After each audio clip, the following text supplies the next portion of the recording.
अस्सलामुअलैकुम। Buying option trading में historical levels बहुत अहमियत के हामिल हैं, बहुत अहमियत रखते हैं। यानी हम हिस्टोरिकल लेवल्स को देखते हुए हम अपनी ट्रेड प्लेस कर सकते हैं और उस पे प्रॉफिट कर सकते हैं बहुत ही आसानी के साथ। तो ये नए जो बंदे हैं उनके लिए थोड़ा-सा डिफ़िकल्ट हो सकता है, लेकिन बहुत ईज़ी है अगर आप अपने दिमाग से समझें और उसे सही तरीके से अप्लाई करें। देखें, ये एक ऐसी चीज़ है, हिस्टोरिकल लेवल्स को अगर आप समझ जाते हैं अच्छे तरीके से, तो आपको प्रॉफिट से कोई नहीं रोक सकता, कोई कैंडलस्टिक वहाँ पर वर्क नहीं करती, कोई कुछ नहीं वर्क करता। जब आपको सही नॉलेज है हिस्टोरिकल लेवल्स की। तो इस वाली वीडियो में आपको हिस्टोरिकल लेवल्स के बारे में ही ये मैं आपका सारा डाउट वगैरह क्लियर करूँगा कि ये किस तरह वर्क करते हैं और कहाँ हिस्टोरिकल लेवल हमारे लगाए जाते हैं और किस तरह इस पर ट्रेड की जाती है और कौन सी गलतियां हम करते हैं और किस गलतियों से हमने बचना है और प्रॉफिट करना है और नुकसान से बचना है। अक्सर हिस्टोरिकल लेवल्स हैं उस पे रिवर्सल ट्रेडिंग भी करी जा सकती है और कंटिन्यूशन ट्रेड भी की जा सकती है। तो मैं आपको बताता हूँ कि हिस्टोरिकल लेवल्स होते क्या हैं। देखें, हिस्टोरिकल लेवल्स वो होते हैं जैसे वेदर फोरकास्ट में अगर देखा जाए तो वो हिस्टोरिकल जो है वेदर देखते हुए ही नेक्स्ट हमें बताते हैं कि जो है 1 हफ्ते बाद ऐसा मौसम हो सकता है या फिर आज शाम को बारिश आ सकती है या फिर कल भी आ सकती है या परसों आ सकती है। तो कुछ इस तरह से वो प्रीवियस में अपना जो है वेदर देख के उसका हिसाब लगा के एनालिसिस करके फिर आपको बताते हैं न्यूज़ में कि ये हो सकता है, ये पॉसिबल है। तो सेम ऐसे यहाँ पर भी वही सीन होगा कि हम हिस्टोरिकल लेवल देखेंगे, यानी प्रीवियस में अगर देखा जाए तो यहाँ पर मार्केट गई है, यहाँ तक गई है, ठीक हो गया। तो यहाँ तक हमें पता चल गया कि नेक्स्ट जब यहाँ आएगी ना, यहाँ मार्केट मूव करके यहाँ तक आएगी, तो हो सकता है यहाँ पर दोबारा स्टॉप हो। जैसा कि पिछले महीने मान लो कि 1 तारीख को बारिश आई थी और पिछले साल 1 तारीख को, यानी अगले मंथ की 1 तारीख को आई थी, जुलाई की या फिर अगस्त की 1 तारीख को बारिश आई थी पिछले साल। तो इस साल भी अगस्त की 1 तारीख को बारिश आ सकती है, क्योंकि मौसम के हालात देखते हुए हमने नेक्स्ट भी हम अपनी प्रिडिक्शन करनी है। सेम वैसे ही सीन होगा, इसमें स्मॉल टाइम है। तो अगर देखा जाए तो यहाँ पर एक स्टॉप है, यहाँ पर एक स्विंग बना है। तो अगर देखा जाए तो जब नेक्स्ट मार्केट मूव करके यहाँ तक आएगी ना, तो हमें पता चल जाएगा कि यहाँ पर भी स्टॉप कर सकती है। तो ये होता है हिस्टोरिकल लेवल का जो है सीन। अभी हम लगाना सीखेंगे। देखें, हम यहाँ पेंसिल वाले आइकन पे आते हैं और यहाँ पर सेलेक्ट कर लेते हैं हॉरिजॉन्टल लाइन। ये हमारे पास आ चुकी है जी हिस्टोरिकल लेवल को प्रिडिक्शन के लिए हॉरिजॉन्टल लाइन। देखें, इस लाइन एक लाइन से हमारा काम नहीं बनने वाला, क्योंकि अक्सर देखा है कि लोग बहुत ज़्यादा कंफ्यूज होते हैं कि ये लाइन तो हमने ले ली है लेकिन इसको लगाना कहाँ पे है। मतलब जैसा कि अगर मैं आपको यहीं पर बता दूं, इसको थोड़ा नीचे कर लेते हैं, यहीं पर मैं आपको बता दूं। तो देखें, एक तो यहाँ पर बन रही है, और से अगर देखें, वेट, अगर मैं ऑटो स्क्रोलिंग को कर लेता हूँ बंद। यहाँ पर अगर देखा जाए ना, तो एक तो लाइन यहाँ पर बन रही है, थोड़ा नीचे कर लेते हैं, तो इसकी बॉडी के साथ टच। तो अक्सर औकात बंदा कंफ्यूज हो जाता है कि इसकी बॉडी के साथ टच करनी है चाहिए लाइन, या फिर इसकी विक के साथ, या फिर यहाँ पर ये इसकी विक है नेक्स्ट कैंडल की, यानी कि अपर विक जो है वो ये है इस कैंडल की सबसे टॉप वाला लेवल। और अगर सेम है यहाँ पर, अगर मैं समझाऊँ आपको, तो ये बेस्ट रहेगा। देखें, एक तो लाइन हो गई ये, तो अक्सर कहेंगे कि यहाँ पर भी देखें, अक्सर कहेंगे लोग कि यहाँ पर भी मैच कर रही है दोनों कैंडल, सेम वहाँ पर रखी हुई है और यहाँ पर भी सेम रखी हुई है। तो देखें, इस जो है कंफ्यूजन से बचने के लिए ना मैंने एक तरीका निकाला है जो कि बहुत ही आसान है और हमारी ट्रेड को विन विन करने से नहीं रोक सकता। तो इसकी कॉपी कर लेंगे। तो यही कैंडल का अगर हमने देखना है, तो एक लाइन लगा लेनी है हमने बॉडी के साथ, उसकी बॉडी के साथ दूसरी हमने लाइन लगा लेनी है उसकी जो है विक्स के साथ। तो इसकी विक होगी थोड़ी सी इधर, थोड़ा सा डाउन में है, तो परफेक्ट लगाएंगे। आपने तसल्ली से काम करना है, कोई जल्दबाजी नहीं करनी, क्योंकि जल्दबाजी करेंगे तो वो अपने नुकसान है। देखिए, अगर हम देखा जाए तो एक लाइन होगी हमारी ये, दूसरी लाइन होगी हमारी ये।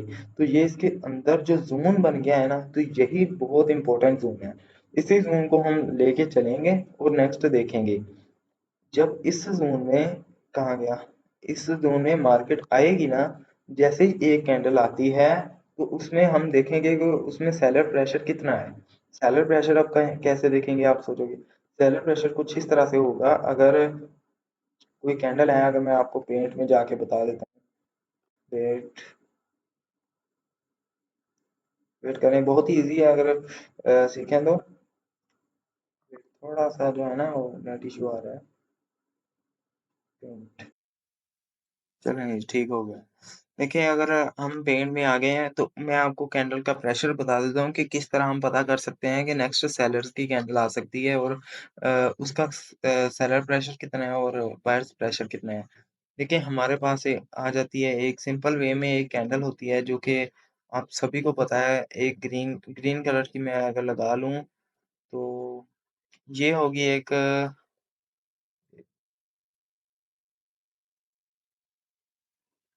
ये कैंडल है, ठीक हो गया, जिसकी छोटी छोटी सी हम विक भी बना देते हैं।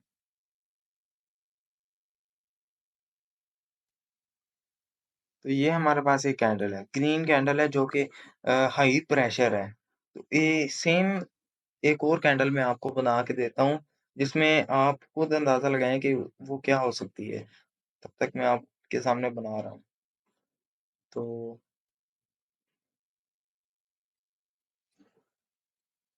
एट इसको अभी यही बताएं कि इसमें कौन सा प्रेशर है और इसमें कौन सा प्रेशर है। अभी आप कहोगे कि दोनों ग्रीन है और दोनों बुलिश कैंडल्स हैं। बुलिश कैंडल मैंने आपको बताया कि ग्रीन कैंडल जो अबव जा रही हो, ऊपर जा रही हो, प्राइस ज्यादा कर रही है asset की। तो देखें इन दोनों में कौन सी कैंडल का प्रेशर ज्यादा है, बुलिश का ज्यादा है या बेयरिश का ज्यादा है। यानी इसमें बायर्स ज्यादा हैं या सेलर्स ज्यादा हैं। देखें, इस कैंडल में बायर्स ज्यादा हैं, साफ साफ नजर आ रहा है। तो इस कैंडल में कैसा प्रेशर हमें नजर आ रहा है? बायर्स का प्रेशर नजर आ रहा है या फिर सेलर्स का प्रेशर नजर आ रहा है? तो देखें, अगर इस कैंडल का हिसाब लगाएं तो ये अब गई है। ये बताऊं है, अब गई है कैंडल, यहाँ तक आई है, यहाँ तक आई है कैंडल, ठीक हो गया। अभी हम इसमें प्रेशर देख लें तो यहाँ पर सेल, फिर सेल, फिर सेल, यहाँ तक सेल सेल सेल सेल की कैंडल्स हैं। मीन कि यहाँ पर हमारा सेलर्स का एरिया है। इस कैंडल में प्रेशर कौन सा है? सेलर्स का प्रेशर है। यहाँ पर सेलर्स का प्रेशर है, इसमें buyers नहीं मौजूद।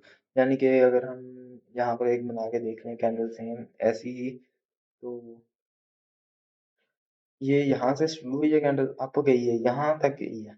ये ग्रीन कैंडल यहाँ तक जाके फिर वापस आ गई है, यानी यहाँ पर सेलर्स मौजूद थे जिन्होंने ऊपर से इसे नीचे धकेला है। तो इस वजह से ये कुछ इस तरह की कैंडल बनी है। तो यहाँ से हमें पता चल गया है कि कैंडल का प्रेशर किस तरह का हो सकता है।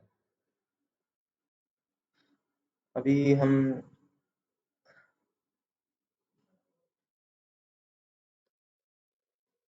अभी हम अगर सेम वहां पर आ जाएं, तो देखें कैंडल का प्रेशर मैं आपको बता रहा था कि जब इस जोन में आ जाए ना, तो हमने हमें कैसे पता चलेगा कि नेक्स्ट कैंडल लाजम वो सेलर्स की ही रेड ही कैंडल बनेगी। तो वो सिंपल ये है कि अगर वहां पर जोन है, देखें यही कैंडल्स का अगर मैं कॉपी ले लूं,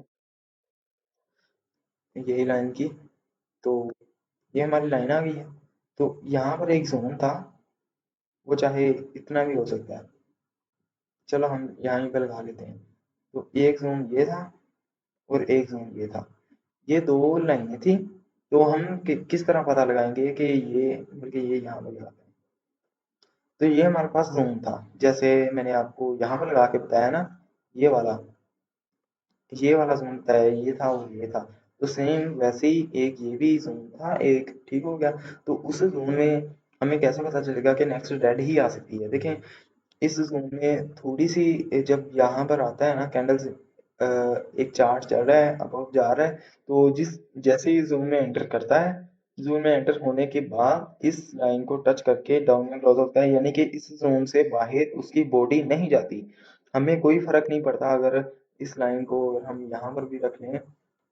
देखा जाए तो इसकी जो विक्स है ना, ये जो विक है ना, तो ये बाहर गई है, इससे हमें कोई फर्क नहीं पड़ता, ये चाहे जाए बाहर ना चाहे ना जाए। शर्त ये है कि इसकी बॉडी जो है ना इसके जोन के अंदर ही रहनी चाहिए। जब जोन के अंदर ही बॉडी रहेगी ना तो फिर हम ट्रेड लेंगे नेक्स्ट रेड कैंडल के लिए। और सेम ऐसे ही डाउन ट्रेंड के लिए भी होगा कि जोन जो आपको मैंने बनाया ना सिखाया है ना, तो वो जोन के अंदर ही कैंडल रहनी चाहिए। कैंडल की बॉडी उसके अंदर ही रहनी चाहिए। अगर कैंडल की बॉडी बाहर निकलती है कुछ इस तरह से, अगर हम यहाँ पर ये लगाए ना, तो इस ज़ोन से अगर देखा जाए ना तो ये कैंडल की बॉडी बाहर निकली है, ठीक हो गया। अगर कुछ इस तरह से बाहर निकलती है ना कैंडल की बॉडी, तो फिर आपने ट्रेड नहीं लेनी। बाकी ज़ोन बनाना मैंने आपको सिखा दिया है कि किस तरह बनाना है। ज़ोन इस तरह बनाना है कि एक एक लाइन आपने ले लेनी है, वो उसकी रखेंगे हम जो है बॉडी पे, और दूसरी लाइन ये जो है इसको हम रखेंगे उसकी विक पे। अब जैसे ही ये मार्केट इस जोन में आती है ना, जैसे ही ये मार्केट इस जोन में आएगी, देखो यहाँ पर ये जोन में आई है लेकिन इसकी अकेली विक आई है।